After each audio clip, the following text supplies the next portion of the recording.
you. Thank you. Okay. I guess, can you hear me? Is this working? Thank you. I guess I don't get an introduction. That's fine. No, it's actually not fine. But what I do have is a timer. So I definitely will make sure that my talk is 20 minutes or less. I appreciate you being here, and I appreciate ATypI for asking me to be here too. So I am the executive director of the Hofmanns-Milken Center for Typography, which some of you might know or might not know in Los Angeles or Pasadena, California. Vox Pop, Typographic Voices of Protest and Persuasion, is an overview originally presented by the Hofmanns-Milken Center for Typography, I call it HMCT, through a series of a symposium and dialogue series both in Los Angeles and in London. So the big question we wanted to ask was, how do typography and design work to affect our world and influence our opinions? Typography is the clothing that words wear, and it can empower communication. So what we decided to do was put together, a group of very well-known, you might say, some well-known artists, typographers, and designers to look at the intersection between typography, design, social movements, news, and politics as it's constantly shifting. So from creating this event called Vox Pop, and those of you who don't know, Vox Pop is short for Vox Populi, which is voice of the people. So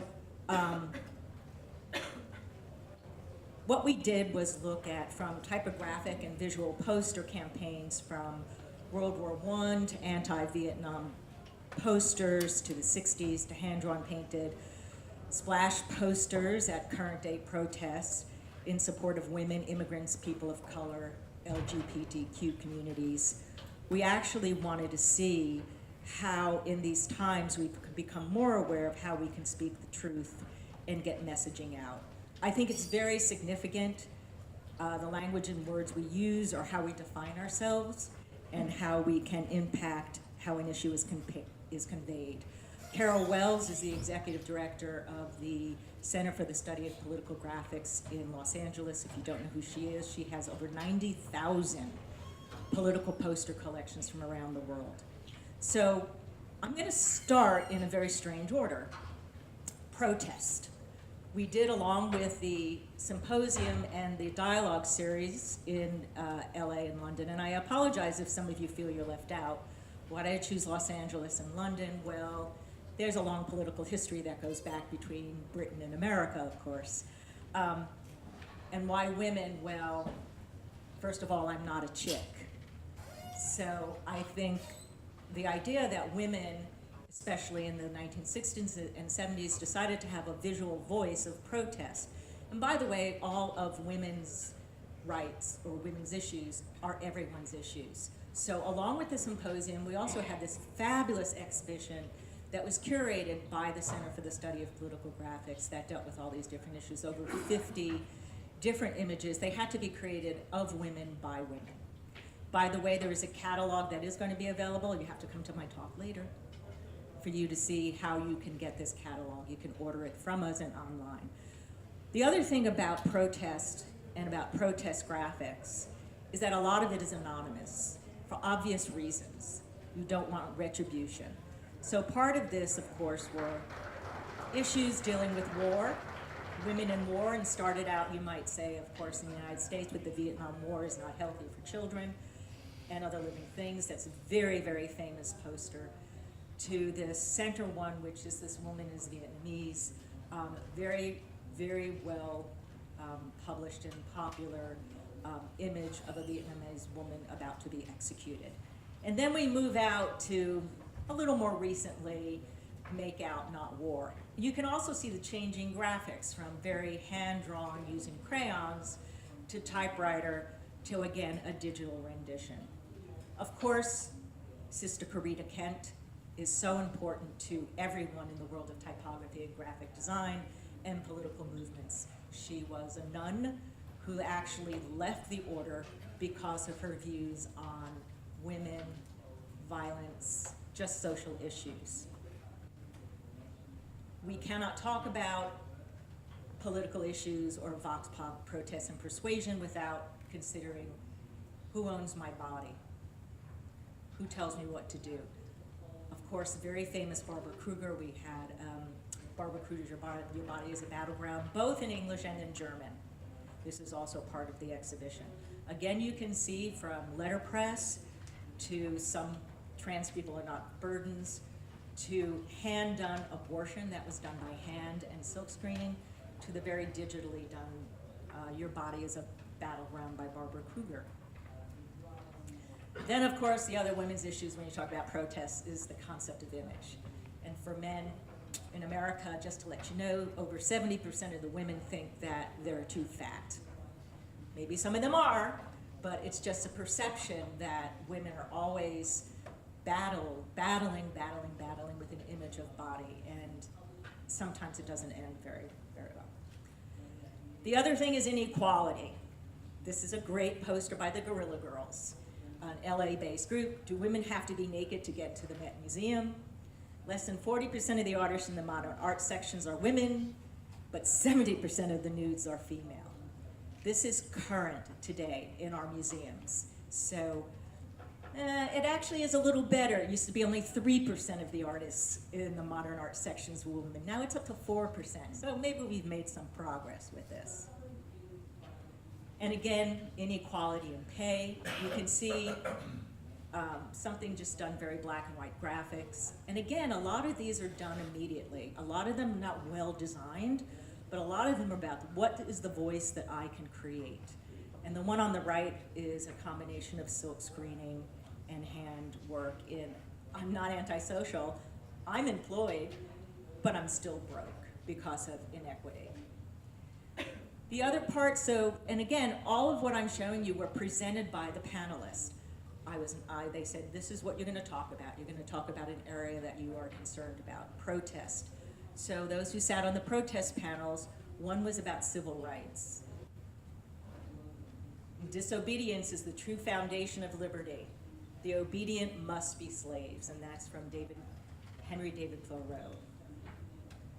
Where I can identify a panelist, I do. This is Ty Drake. He's a professor at Art Center College of Design. He hates to be reminded about this, but he was a product of the Black Panther Breakfast Club. He lived next door to the Black Panther group, and every morning he was fed breakfast by them. He was also fed their manifesto, but he was also fed. Without the Black Panthers being next door to him, he would not have eaten breakfast. All this I'm showing you is going to be work by Emory Douglas, very famous, who created the brand and the voice of the Black Panthers. The Black Panthers, everyone thinks, is a terribly radical group, but they were about adhering to the Constitution, that everyone is equal and everyone is free.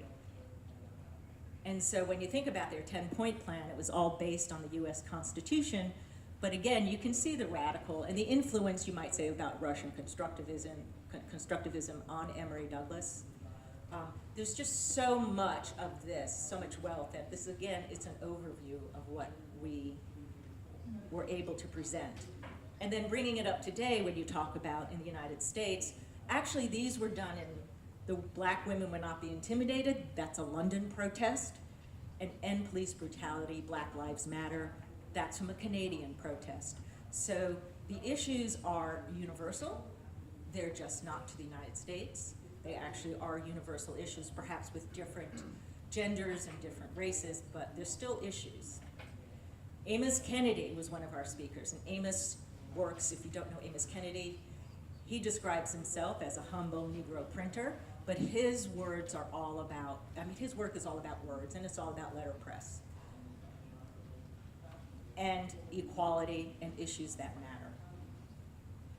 Protest. Someone else wanted to talk about politics. Patriotism means to stand by the country. It does not mean to stand by the president or any other public official. This was said by Teddy Roosevelt, who was one of our presidents of the United States. I have to remember, I'm in Antwerp, I'm not in the United States. Robbi Canal. If you don't know who Robbi Canal is, he's a very well-known American satirical artist. His words are usually one word, two words. It's not that he looks at typographic form as much as he looks at the messaging of the word.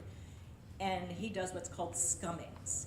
All of his work is mass-produced, and then people get together at night, and they go out 12 midnight, and they scum the cities with this, meaning they use wheat paste and they put it up.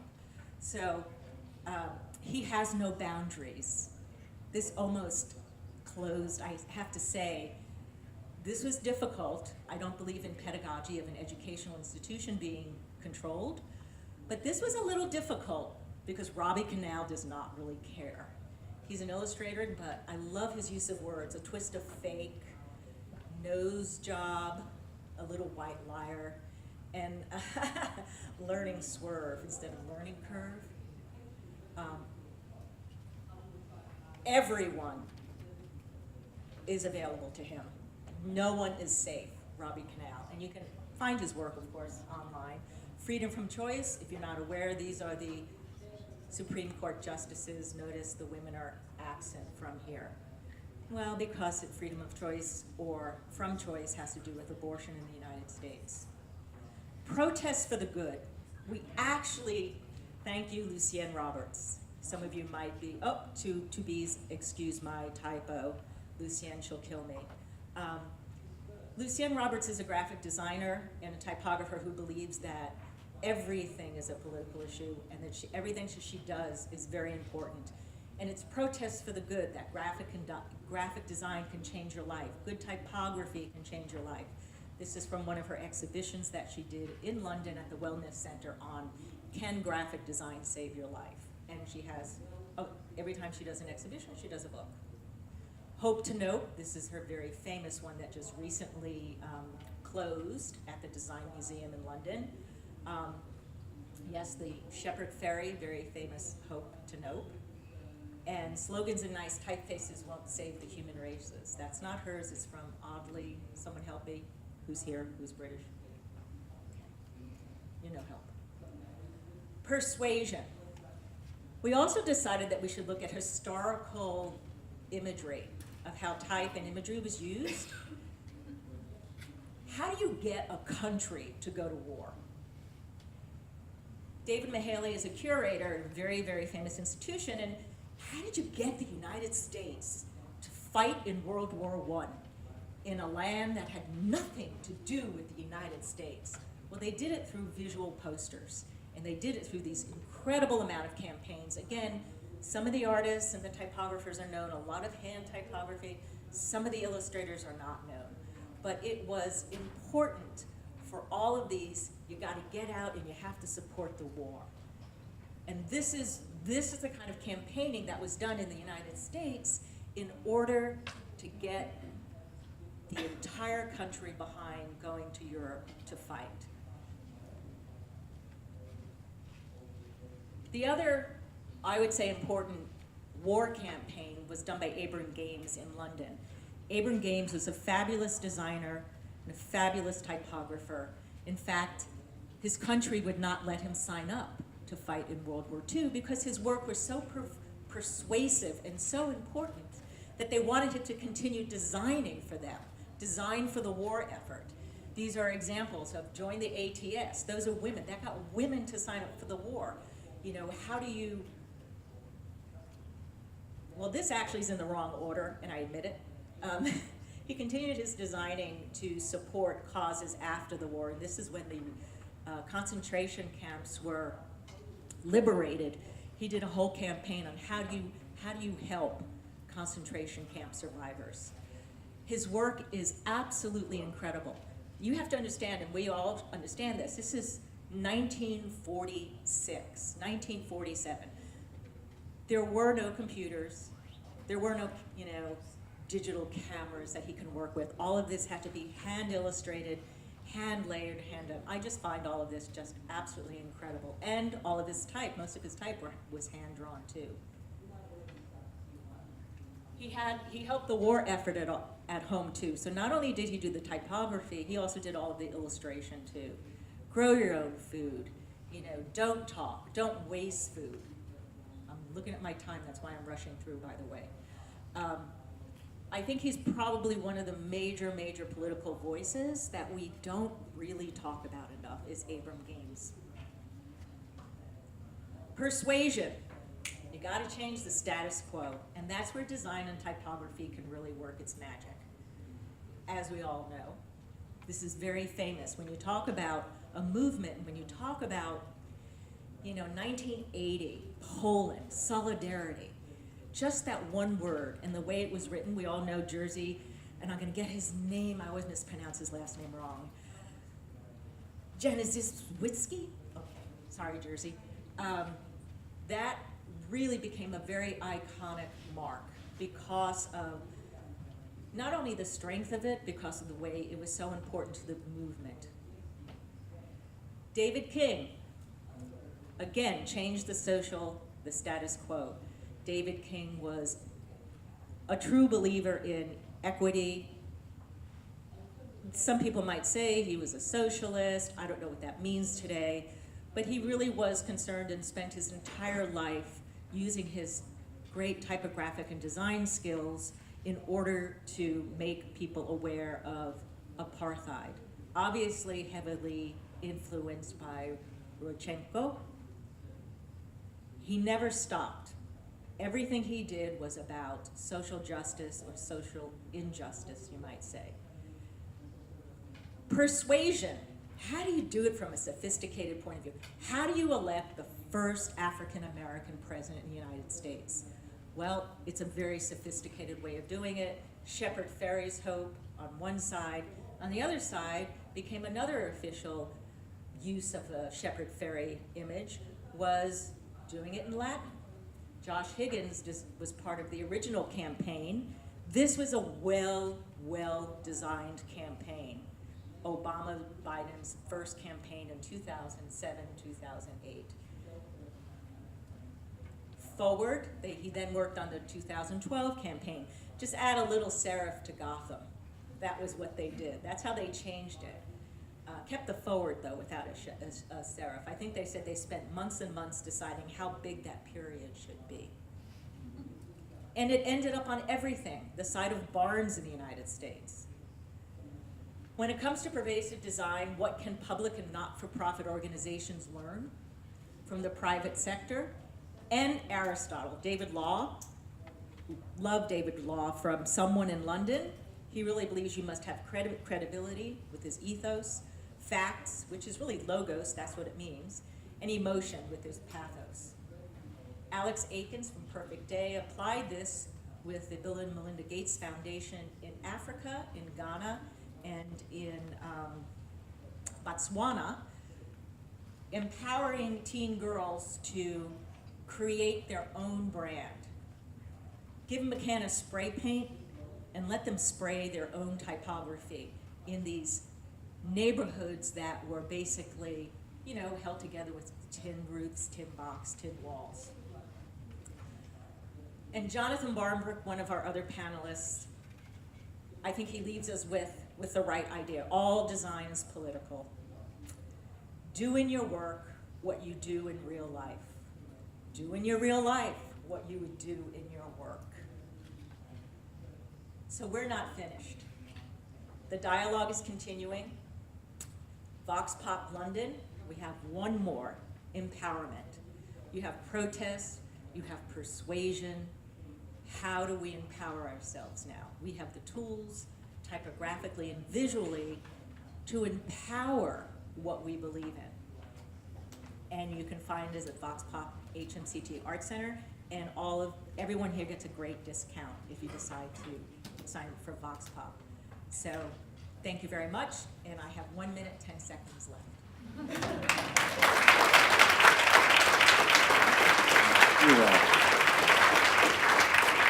You're welcome. You're welcome.